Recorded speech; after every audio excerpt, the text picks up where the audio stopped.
so now I'm going to turn attention to talk about health and education.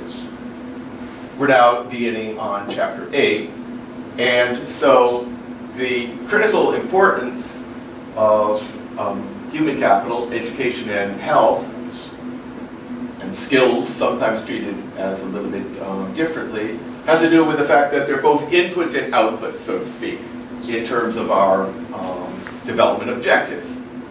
So health and education, we've already seen, are very important in terms of our goals for development. This is reflected, in a marked sense, capabilities to function approach, in the core values of economic development, talked about in the first chapter, and it is certainly reflected in the Sustainable Development Goals and their earlier Millennium Development Goals. Both of those sets of goals have big roles for health and education. In terms of our years of development that we were looking at back in chapter 2, a lot of the key indicators that we look at are health and education, such as fraction of the people who are literate, the under 5 mortality rate. And then finally, when we look at multidimensional indicators, both the new Human Development Index, as well as the traditional Human Development Index, which is in the appendix to chapter 2, and the Multidimensional Poverty Index, all of these include health and education together, along equally with living standards, income in the case of the HDI. So that's part of it. We think that health and education are central to what the entire development process should be about. On the other hand, it's also true that if you think about production, the aggregate production function, when we talk about output depending upon capital, we also need to think about human capital as part of what we mean by the capital stuff. So health and education are also inputs into the aggregate production function. An otherwise similar economy with higher health and or with higher education is going to be able to produce substantially more for any given amount of physical capital. So that's why we have to look at these two components. And my photographer is telling me that we're almost ready to run out of the 20-minute segment, so we'll pause briefly here. All right. Yeah. Thank you. So continuing, we think it's valuable to think about health and education together, jointly.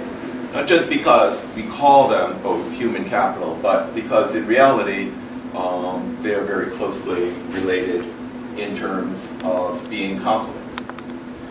So if you think about it, health and education are investments that we're making in the same person, or in ourselves for that matter.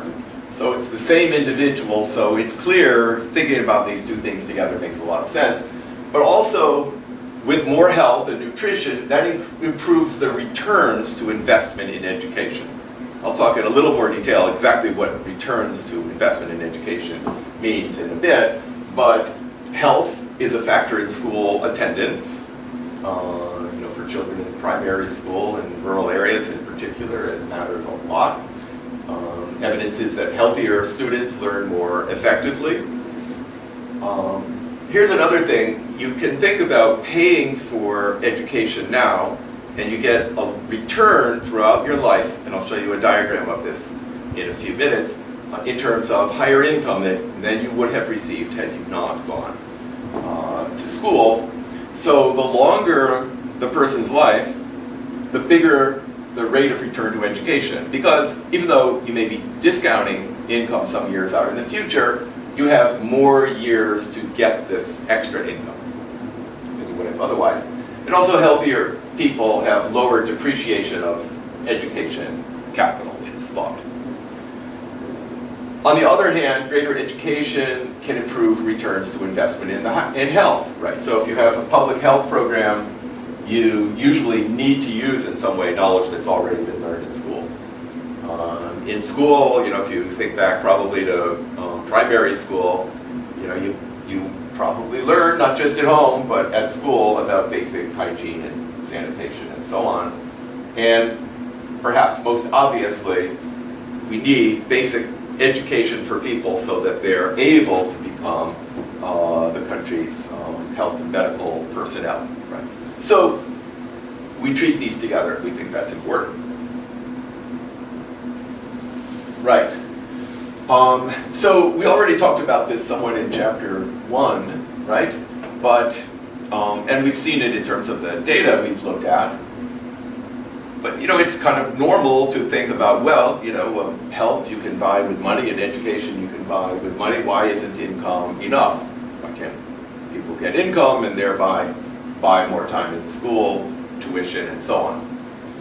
Well, there's various reasons, and one is that these things often function together working as complements, right? So just as when we were talking about the multidimensional poverty index, we had an example in which if a person had poor health, they might be able to substitute for that by having substantial assets or income and education. But if you're missing both health and education, that can be a big problem.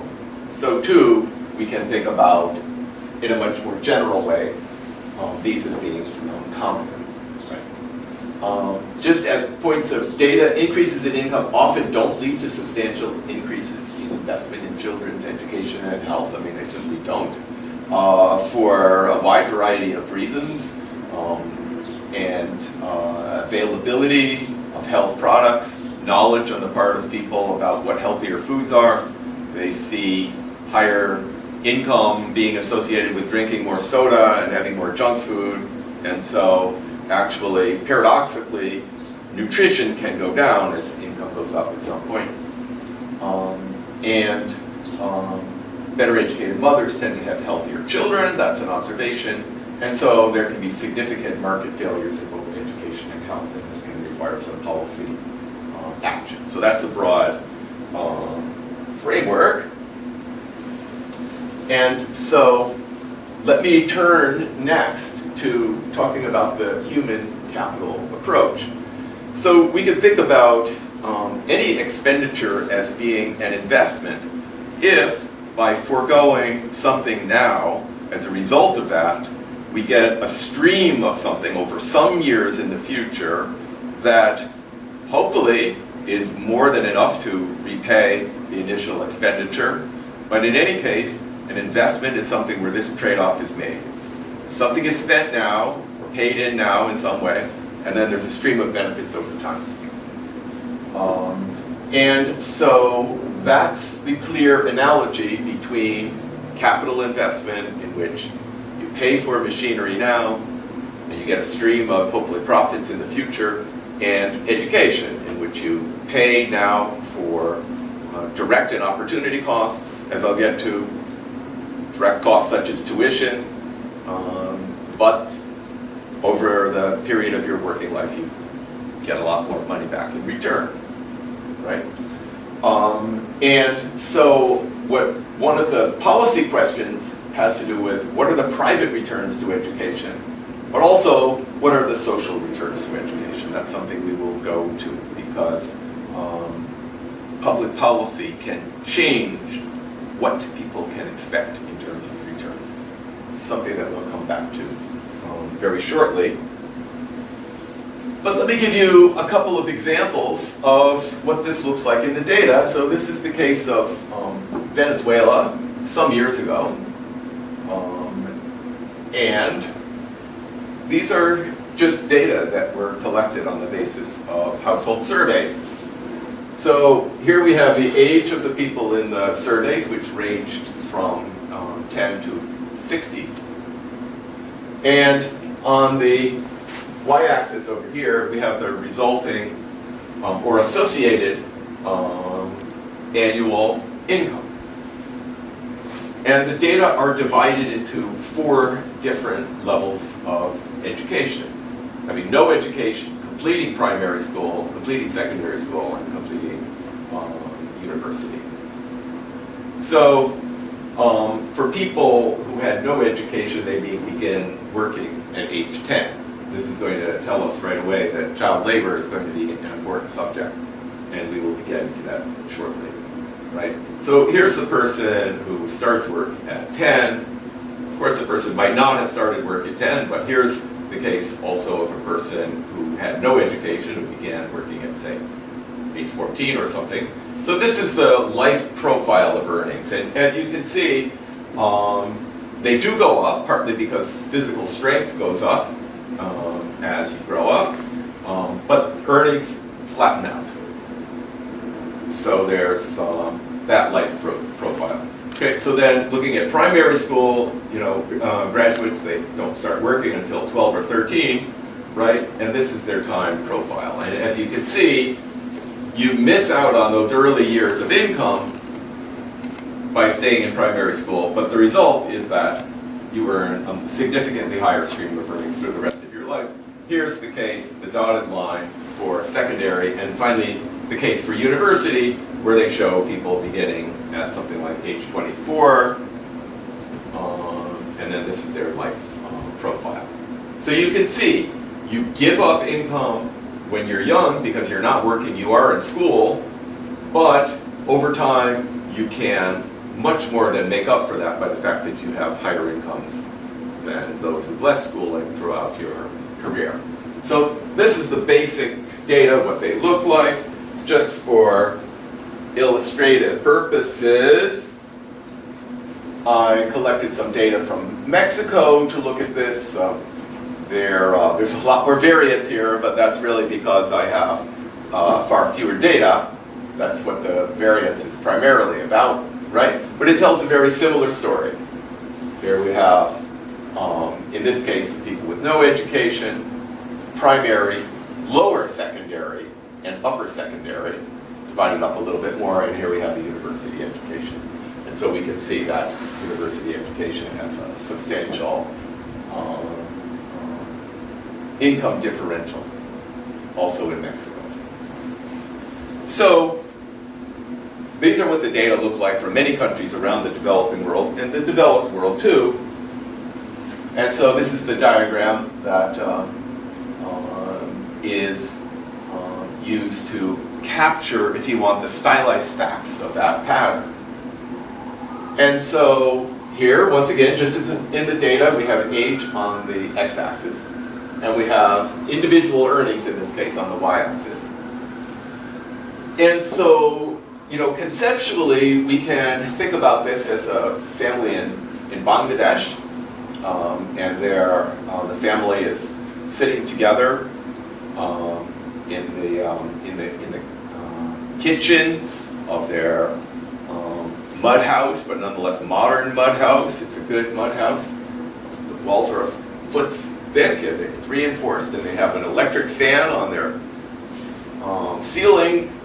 They're not the poorest of the poor. They're not well off. They're trying to decide, okay, our son or daughter is 13, has just finished primary school through grade 8 or whatever, and will it make sense for our child to continue for 4 years in secondary school? So we can think about that as the question. And if one is really focusing here on income and nothing else, then we have to look at the costs and the benefits strictly in terms of income. So the first thing to realize is that there are direct costs. I was already getting at those before. Tuition is the most obvious one. If you're in Bangladesh, very likely there's not a secondary school close enough to your village, so you may have to stay in a dormitory. At the secondary school, the cost of food may be higher. Instead of the family food, you may have to go to the market and buy pre-cooked food and so on. There's cost of books, there's costs of paper and pencils and so on. These are all the direct costs. This is the out-of-pocket stuff.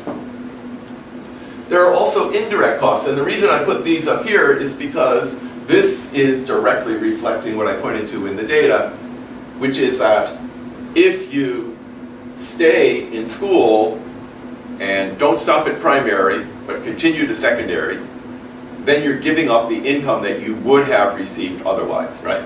So this line is telling you the life profile of income in a stylized way of primary school graduates. So they stop school at age 13, they begin working at age 13, this is their life income profile. And arbitrarily I'm stopping it at age 66. So one is giving up all that income for 4 years by staying in school. But if you do go to secondary school, you get more income when you get out of school, and you begin your work life. And this is the profile of income over time of the secondary graduates. Again, this is just a stylized diagram of the data that I was showing you before from Venezuela and Mexico, right? So on the one hand, we have these indirect costs and we have direct costs. We also have these benefits. And the benefits are the cumulative difference in the incomes that you receive given that you stay and finish secondary school compared to stopping after primary school and going to work. One other factor that I don't have in this nice picture is the fact of discounting, right? That in general, we think $1 today is worth more than $1 in the future. So you have to think of these as discounted benefits. As an example, perhaps, the dollar frame looks like this, but you're valuing the money less if you get it in the future. This is an illustration, but this is the basic idea. This is your investment. This is your return on investment. And the key question is, from a financial point of view, are these returns, in this case in your education, sufficient to justify the costs so you have a positive return? So that's the general question.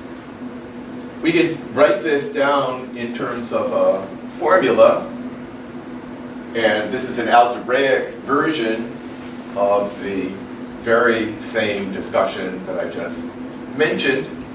A key way that this is often examined from a policy point of view is through the net present value analysis. You can also do a rate of return calculation. If you're more familiar with those, you can find that in the textbook in EndNote 19, among other places. But the simple idea here is that we begin by thinking about the difference between, in 1 year, income that you would receive if you stay in school versus the income that you receive if you were to go out into the workforce, right? So at any given year, the question is, what's the difference between the income having gone to school and the income that you would have gotten if you had just gone at that point on out into the workforce? So that's that differential, right? Another thing that has to be taken into account is the cost of education in each year. So notice this is the direct cost that's borne at the time you go to school. This is the indirect cost. This is what you give up at any point, right? And this is true across years, right? So at any given time t.